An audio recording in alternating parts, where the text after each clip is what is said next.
Hello everyone. Thank you for watching this video in which I will explain how you can wirelessly adjust your XTR, XT and Deore derailleur.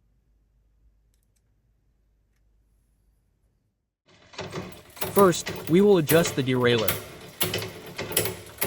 You place the chain on the 5th cog from the top.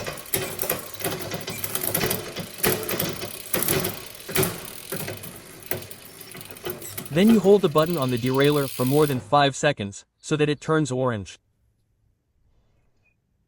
When the light turns yellow or orange, you can start adjusting the derailleur. So it is on the actual cog seen from above.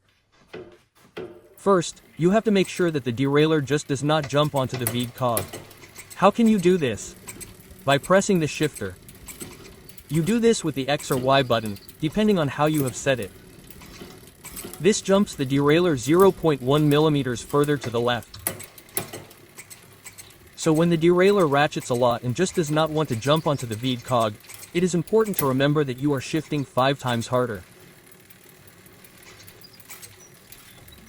This means the derailleur moves 0.1 mm 5 times to the right, ensuring it reaches the correct position on the derailleur adjustment and perfectly adjusting all gears.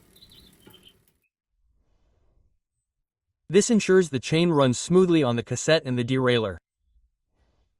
Then, press and hold the button on the rear derailleur again. When the light goes out, you've perfectly adjusted the derailleur. So, if we now move on to adjusting the L and H screws, you shouldn't need to touch them, as they're usually already set correctly at the bike shop. If you haven't done this yet, we'll do it now. First, you'll look at the H screw. The H screw stands for high. This is also the highest gear, meaning the heaviest gear on the cassette. You tighten the screw and ensure the chain can't be thrown over the heaviest gear. Turn it in too far, and it'll start to rattle and struggle to reach the highest gear. If it's not turned in far enough, there's a good chance it'll fall over the chainring during a ride and lie between the highest gear and the frame. Next, do the same with the L screw. You'll shift all the way to the lowest gear. Turn these screws all the way in. This ensures that it can shift to the lowest gear, but of course, it won't fall over it.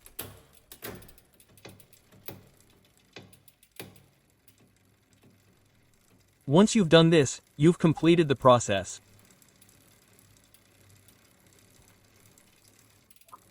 You can increase or decrease the chain tension with the screw on the rear derailleur. This will give you more tension. Note that it's very important to adjust the chain to the correct length. I've made a video about this before. Watch it first before adjusting the derailleur further. Thanks for watching. Be sure to subscribe for future videos. Then I'll say, see you later.